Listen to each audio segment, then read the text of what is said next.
Chapter 1. Sensation, Attention and Perception.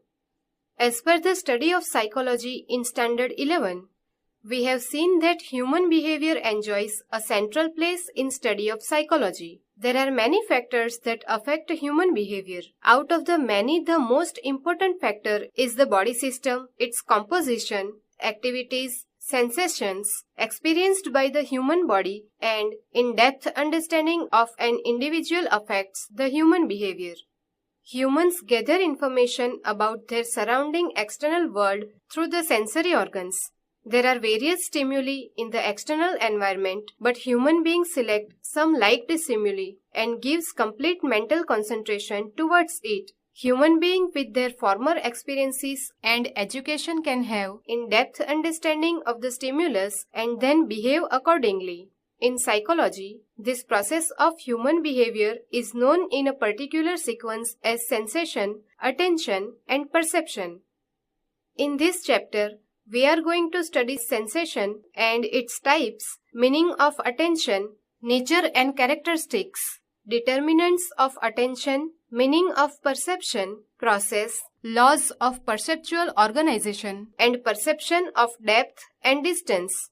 Sensation, an experience regarding a stimulus through the sensory organs. Any type of external stimuli affects sense organs, and afferent nerves near the sense organs are excited, and this excitation reaches a specific area of the brain. Meaning and definition. Sensation means an experience arising out of this is called sensation. Thus, sensation is a change in consciousness that arises out of excitation which reaches the sensory centers in the brain. Physiologists and psychologists have divided sensation into three classes, and they are as follows. First, external receptors. The external physical environment is constantly humming with changes in stimulus like light, sound, heat, cold, touch, pressure, chemical air, chemical liquid, etc., which affect our different sense organs, and hence we can experience different types of sensations. Second, body receptors. Just like the external environmental components, the human body's internal physiological system is responsible for different sensations. For example, excitation of the rods and cones for visual sensation, excitation of microscopic hair calls for auditory sensation, etc. Third, internal receptors. Internal sensations arise because of changes and movements in the organs within the body and in the internal physiological system. For example, hunger, that is in stomach; thirst, because of dryness in throat; suffocation, that is in lungs; change in blood circulation, etc. It is observed that different animal species differ in their capacity for different kinds of sensitivity. In the same way, we can observe the differences in sensitivity between different human beings. By special training and experienced human beings can not only develop but also increase their sensitivity. 2. Types of sensations. There are 5 types of sensations based on 5 sensory organs. They are as follows. First, visual sensation. Second, auditory sensation. Third, olfactory sensation. Fourth, gustatory sensation, that is taste. Fifth, touch sensation, that is skin. First, visual sensation. Out of all senses, vision has the most important role in human life. Composition of the eye, its internal organs, the nerves that go towards the brain, and the brain are all included in the process of visual sensation. To experience visual sensation, presence of light is inevitable and is must. As per figure, the external eye can be seen only when we stand in front of the mirror or when we look at someone else's eye. The white part of the eye is tough outer layer called sclera. It is made of white fibers, not transparent, and hence can protect the inside of the eye. The black part of the eye, called pupil, is transparent, and it is through it the light enters the eye and reaches the retina. The grey or blue area which can be seen in the sclera is called iris, and also the ciliary muscles of the eye. It is because of it that the color of the eyes can be seen. These ciliary muscles are not interconnected and they do not touch each other. The space between them is called the pupil. The pupil is not any organ but 1/8-inch hole located in the center of the iris. Figure shows the physiological and internal structure of the eye. Rays of light emanating from external objects enter the eye through the pupil, then it reaches the retina by passing through the transparent vitreous humor in the space within the eye, which is the area for visual sensation, and so, because of it, one can experience visual sensation, that is, can see the object. How much intensity of light will reach the retina will depend on the contraction and expansion of the ciliary muscles. They are very sensitive to the intensity of light rays. When light increases, the ciliary muscles get expanded and the size of the pupil becomes small. And if light decreases, then the size of the pupil increases.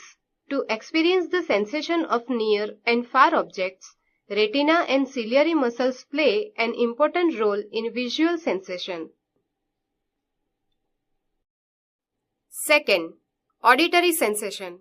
To be connected with the outer world, an individual should possess adequate auditory sense organ. To understand the direction of sound, its distance, and to be able to differentiate between sound waves, it is necessary to possess a sharp and active auditory sensation. Normally, a man's ear is capable to hear and distinguish sound waves from 20 to 20,000 Hz CPS, that is cycle per second. Sound waves which are more than 20,000 or less than 20 cannot be heard by the human ear. To understand auditory sensation in detail, it is divided into three classes. A. Outer ear. This includes the ear lobe, auditory canal, and the eardrum. B. Middle ear. The middle ear is made up of three interconnected bones like hammer, anvil, and stirrup. It has also got the eustachian tube. Its second part opens in the throat. C. Inner ear. It is divided into three main parts. 1. Middle ear. 2. Cochlea. 3. Semicircular canals. Sound waves from the environment enter through the outer ear into the external auditory canal and in middle ear stimulates the eardrum. Eardrum vibrates with the sound waves and activates the three bones. Vibration of these three bones transmits the concentrated energy to cochlea and sets the fluid inside the cochlea into a wave motion. The fluid waves causes the basilar membrane to move, bending its tiny hair cells, the auditory receptors. Neural impulses through the auditory nerve reach the auditory area in the brain. There is sensation of hearing. 3. Olfactory sensation. Physical stimuli for smell are molecules of chemical compounds dissolved in air, and this smell reaches the olfactory receptors in the nose. Smell receptors are olfactory cilia, hair-like structures located in upper portion in a narrow canal of the nasal passage. Olfactory receptors through the olfactory nerves are connected with the base of the brain. Each such cell type responds to different kinds of smell, and it can be said that olfactory sensation takes place. There are individual differences in olfactory sensitivity. A strong smell emanating from chemical compounds may arise a sensation in one individual, whereas the some smell may not arise any sensation in another individual. Sense of smell shows sensory adaptation because when there is continuous experience of a particular smell, the intensity of this sensory experience decreases and the person gets habituated to it. Henning distinguished 6 types of smell: spicy, fragrant, ethereal, resinous, putrid, and burnt. When suffering from cold, a person's olfactory threshold rises, so mild smells are not felt by him. Sense of smell is important in our likes and dislikes for people, choice of food, and sexual attractions. Fourth, gustatory sensation. Physical stimuli of taste are chemical substances from the external environment which create taste sensation through the tongue. Tongue is involved not only in taste sensation, but it is also important in development of speech. It is a muscular organ and attached to the end of the jaw. Taste buds are spread over the entire surface of the tongue give and they arouse the experience of taste. They are also called taste receptors. At its base, every taste bud is connected with the ends of taste receptors. A substance which can melt in saliva if put over the tongue, it stimulates taste buds. Its neural stimulation reaches the brain and arouses the experience of taste. There are different areas on the tongue for experiencing different kinds of taste. Each basic taste has a specific kind of taste buds, which are divided into 4 types. Sweet taste buds are on the tip of the tongue. Salty taste buds are on both sides of the tongue, just behind the tip. Further ahead, on both sides is sour, and buds for bitter taste are located on the back part of the tongue. There are no taste buds on the middle surface of the tongue. As per Ayurvedic view, there are 4 basic tastes, that is, sweet, salty, sour, and bitter. But in addition to it, there is spicy and astringent, which makes it total 6 types of tastes. Fifth, touch sensation. We can experience touch sensation because of the layer of skin on the entire human body, and they are of 4 types. They include warmth, cold, touch, pressure, pain, etc. as per different studies and experiments performed in psychological laboratories. It is found that touch sensation is experienced due to excitation of sensory receptors spread all over the skin of the human body. We can experience touch sensation on the face when the skin of the face is stimulated by touch and it sends message to the brain. In the same way, sensations from shoulder to waist are sent through excited skin receptors via spinal cord to the lateral part of the brain, which is the center point of touch sensation, and hence we can experience touch sensation. Most of our sensory experiences from the skin are mixed type because skin stimulus activates more than one type of receptors. For example, we can experience the sensation of coolness and touch both simultaneously when a drop of rainwater falls on the body. Attention. 1. Meaning and definition of attention. The surrounding world abounds in several kinds of stimuli, but at a given time only a few of them can enter the brain via sense. Mind is directed or concentrated on a very few stimuli out of a large horde of them. This process is called attention. Attention involves physical, bodily, and mental adjustment. Attention means single-mindedness or concentration.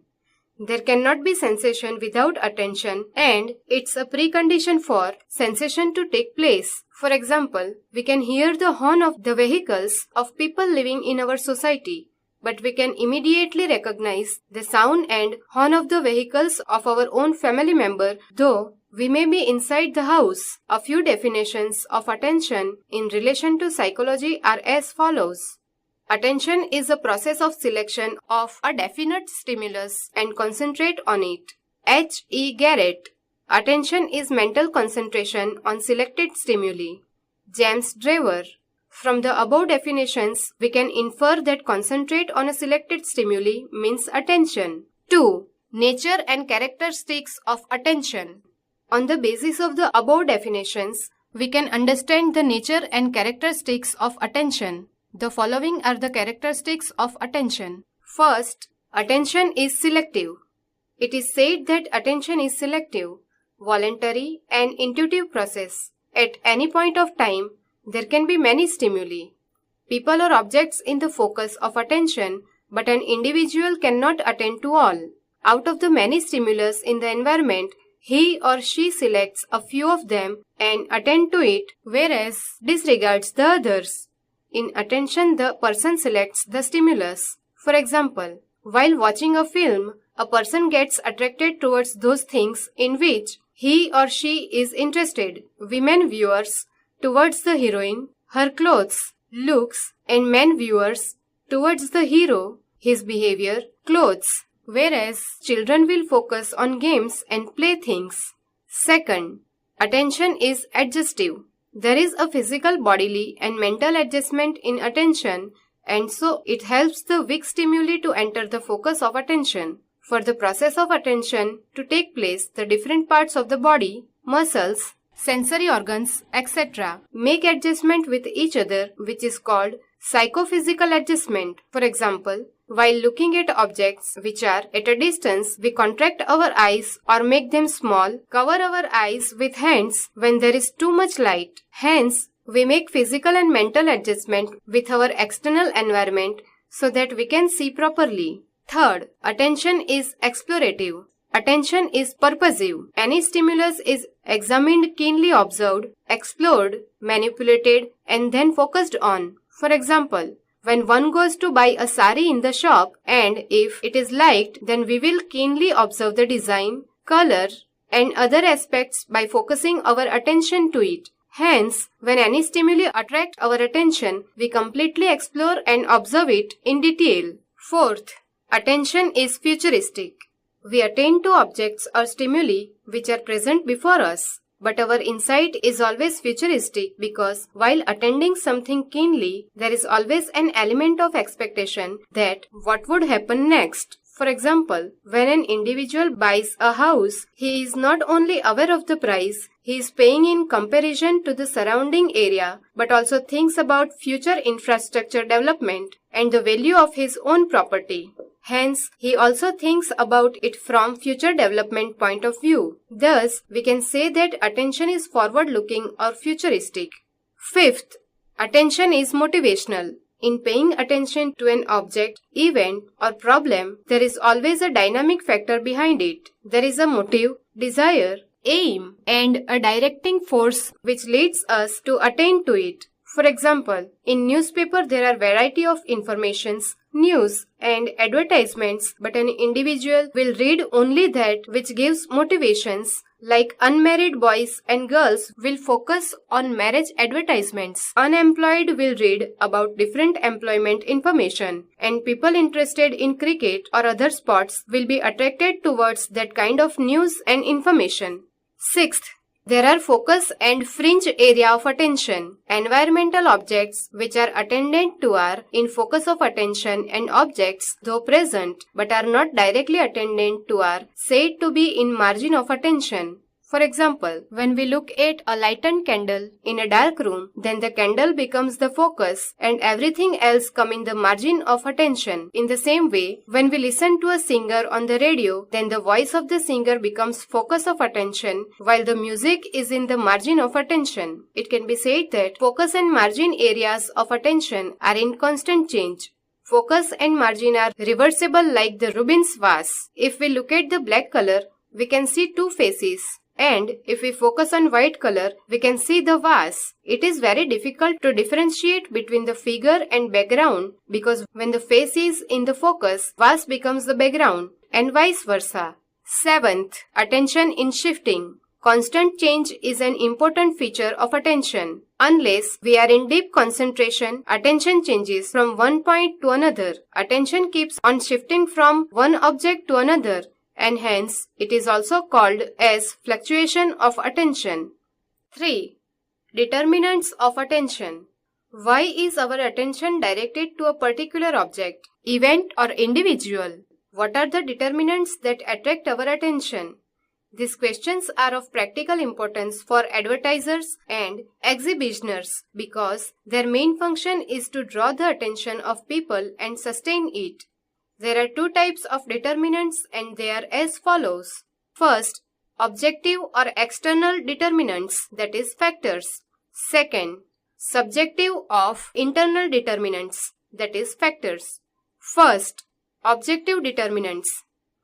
Factors which are related to color, shape, size of an object or stimulus are called as objective determinants. They are A.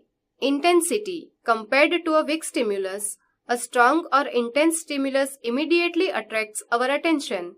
For example, 108 emergency ambulance loud and continuous sound attracts our attention in comparison to a doorbell. Bright light of 500 watt bulb attracts our attention more than a bulb of 40 watt. B. Size. Other things being equal, a bigger object compared to a smaller one will instantly draw our attention. For example, a huge kite hanging in a kite shop or a large capsule hanging in a chemist shop will immediately attract attention.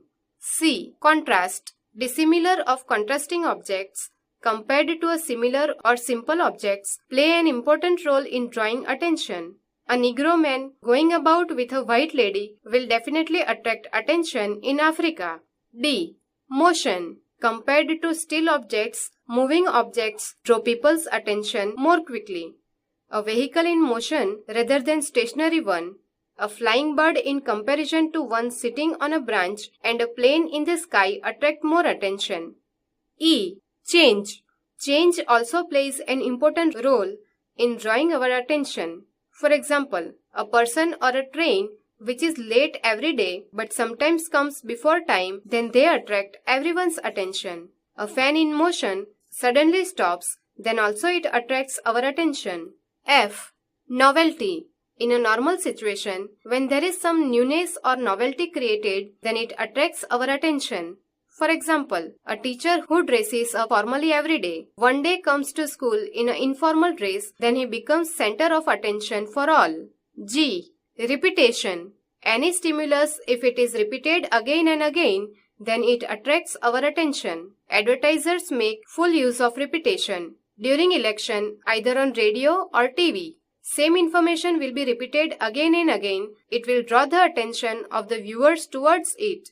Thus, repetition is an important factor to attract attention. H. Colors.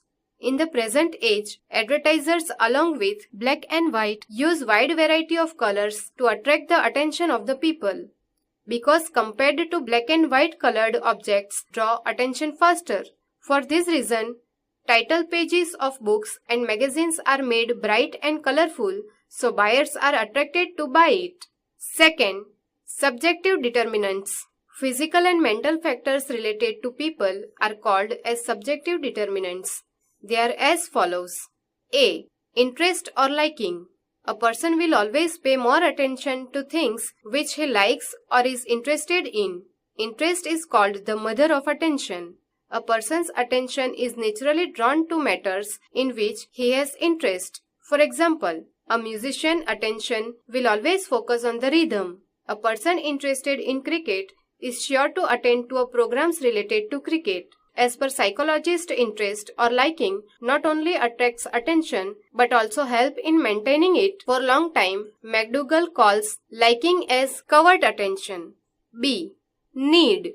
Need of an individual decides his action or behavior. Biological needs like hunger, thirst, sleep, sex play a decisive role in attracting attention. A hungry man will attend to eatable things. Experiments have proved that while looking at beautiful pictures, a hungry man will be searching for eatable things. Psychological motives like love, curiosity, pride, security, power also play an important role in attracting our attention. C. Habit. Attention is habitual. Addiction or habit also attract attention. A habitual smoker's attention is naturally drawn to cigarette shops or advertisements even at unknown places. D. Learning. Learning plays an important role in attention. The type of learning or training determines the object of attention. A doctor will attend to disease and medicines, while a construction engineer will attend to building materials and mansions. E. Physical and mental state. The immediate physical, mental state of a person controls his attention from inside. An injured person's attention frequently goes to his injured limb. Mental tension and worry will also affect our attention. Perception. 1. Meaning and definition. After we feel sensation from our surrounding environment, we attend it and can understand what it is. The process of identifying and understanding an object is called perception. Perception is more complex than sensation as it is directly related to stimulus. When a sensation becomes meaningful, it is called perception. Thus, perception is the process of attaining knowledge through interpretation of sensation. The definition of perception as per different psychologists are: Perception is an organizational process through which we organize and identify objects in their proper form. H. E. Garrett. Perception is a process through which we organize and interpret various patterns of stimuli in our environment. Hilgard, Atkinson, and Atkinson. Perception is immediate sensation plus its interpretation of an object or situation through sensory organs. Collins and Drever. As per the analysis of the above definition, it can be said that perception is a meaningful organization of sensations. Perception is a complex mental process. We become acquainted with our surrounding world through various sense organs. A specific impression is made by each sense organ. 2. Process of perception. Sensation and interpretation are present in perception. When we attain to an object or a person, immediately messages from sense organs start reaching the brain via the spinal cord. The eye, ear, nose, etc. send nerve impulses of sensation taking place in them to the brain. The brain processes this information and understanding of the meaning of stimuli arises. Analytically, sensation and perception can be called separate process, but from experimental and synthetic viewpoint, sensation and perception is one continuous process. Thus, perception includes sensation, brain activity, and understanding arising from interpretation. 3. Laws of perceptual organization. Organization is an important aspect of perception. In perception, various sensations are organized in a totality and we perceive the object or event as one single unit. This experience in the form of a pattern of sensation is known as perceptual organization. We experience different primary sensation as one pattern, one group, or one unit. On the whole, an individual looks at the object as one single unit and not in different parts. Perceptual organization of physical objects takes place also because of behavior of an individual. It is important to make one thing clear that perception is not some total of sensations, but something more important than that. There are many factors that facilitate this organization of perception and are known as principles or laws of perceptual organization. Gestalt psychologists of Germany, mainly Kohler, Kofka, and Wertheimer, proposed that brain has a capacity for complete organization of perception. Gestalt psychologists have stated the some laws of organization as follows. First, similarity. Similar stimuli are grouped together. Compared to dissimilar stimuli, similar stimuli are more easily experienced as a group. Similarity between stimuli may be in respect to its size, shape, intensity, or quality. For example, during national festivals, many institutions dress up the children in the colors of the national flag like white, orange, green, and blue. For Ashok Chakra, arrange them exactly like a formation of national flag. In the above figure, cross and circle are seen as horizontal lines each because of their similarity. Second, proximity. Stimuli lying near each other are experienced as a group, while objects at some distance from each other of stimuli arising at some interval of time are experienced as separate. In figure, lines near each other are seen as a single group, but lines arranged in pairs are seen as four pairs of lines because of law of nearness of proximity. Third, inclusiveness. In the figure, it has been observed that lines and dots have different shapes. Their existence and meaning are also different, but they are perceived as complete lines and dots and are not seen separately, but due to law of inclusion are seen as figure of percentage or division. Fourth, closure. Even if there is some empty space between stimuli or even if the object appears to be incomplete, there is a tendency to see it as a complete figure. This tendency is called closure. Our brain has the tendency to interpret a stimulus that is incomplete or of empty spaces as a whole stimulus.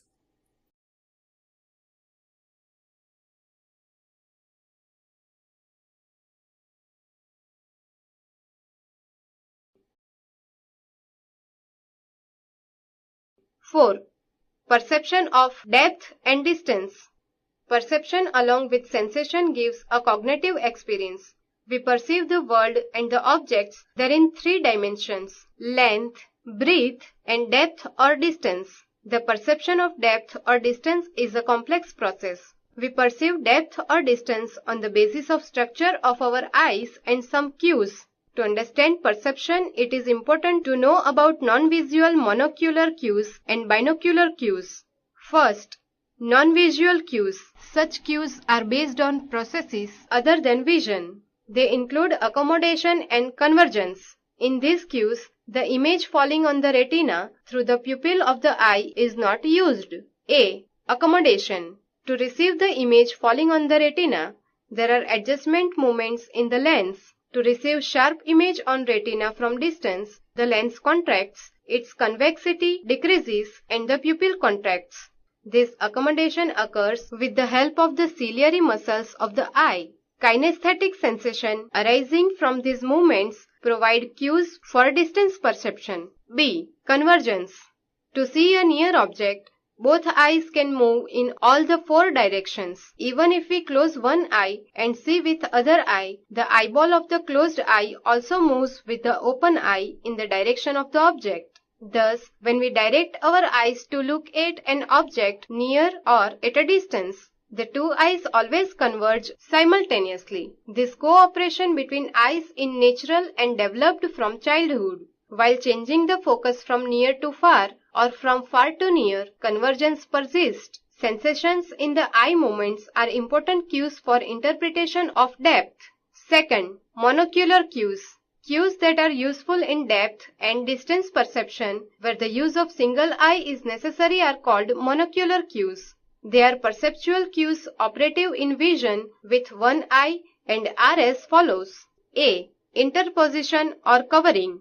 When contours of one object partially covers the contours of another object, the object whose contours are covered is obviously seen as far. This is because of interposition. Figure, the contours of triangle B are covered by the contours of triangle A, and hence triangle B is perceived to be far or seen as behind. B. Aerial perspective or clearness. Objects whose details and contours are seen very clear and well defined are understood to be close. The contours and details of objects at a distance look grey and hazy because of the atmosphere. Looking down from a tall building, objects that are near look clear, but objects that are far look unclear and the scene looks hazy. It is for this reason that in a stage performance of a drama, a minute-net screen is placed in front so that the scene on the stage looks hazy and effect of distance can be created. C. Linear perspective. When parallel lines while receding merge in retinal image at some point on horizon, it is linear perspective. Figure. When we stand between the two rails of the railway tracks, we see the two rails converging to a point on the horizon, but do not consider the convergence as a reality. Painters use ray, this cue, to indicate relative distance of object in the picture. D. Light and shade. Light always travels from top to bottom and have shadows cast by an object either fall below or behind. In this way, light and shade can help us to know the distance of the object. When we look at a photograph of moon, the bright area is perceived as hills and the shaded area is looked as valleys or ditches. Painters as well as directors of drama use this cue of light and shade to indicate nearness or distance. E. Relative size of a familiar object. If an object whose real size is known to us appears small in relation to surrounding objects or to its known size is perceived to be at a distance. As the object moves further away, its size decreases and its image on the retina also becomes small. We interpret the retinal image on the basis of familiar size. Retinal images may differ but size of objects remain constant. F. Texture of surface and gradient. Gradient is a slow, gradual change in the surface. Such changes in the surface of ground provide cues for distance. The nearer surface looks full of details and rough. We can see the pits and mounds, but as distance increases, the surface of the field becomes more uniform and the texture gets finer. So if the texture looks smoother, it is perceived to be at a distance. Thus, the pattern and gradient of surface also help in perceiving depth and distance. Third, binocular cues. When an object is seen with both the eyes, there are two retinal images of an object, yet we perceive a single object. Cues which help in distance perception when both eyes are equally involved are called binocular cues. 1. Double image. You look at two objects in space in front of you, one nearer and the other far. Focus your vision on the nearer object and try to look at the object that is farther. It will look unclear and will have double images. Normally, we are not consciously aware of the two images, but its indication helps in perception of relative distance. 2. Binocular disparity. When we see an object with two eyes, the retinal images falling on the two retinas are not identical. There is a difference between the retina images of the left and right eye because there is a distance of 2 to 2 raised 1 upon 2 inches between the two eyes. So there is a difference in location of their fovea. Visual areas of left and right eye differ. Left eye has a visual area little more on the left and right eye has a visual area little more on the right. This is called binocular disparity. In spite of this disparity, when we see with both the eyes, the retinal images merge. We do not have double vision but one stereoscopic vision in 3 dimensions and perceive depth and distance. Hence, to get information about the external world, sensation, attention and perception are important and prominent physical mental process.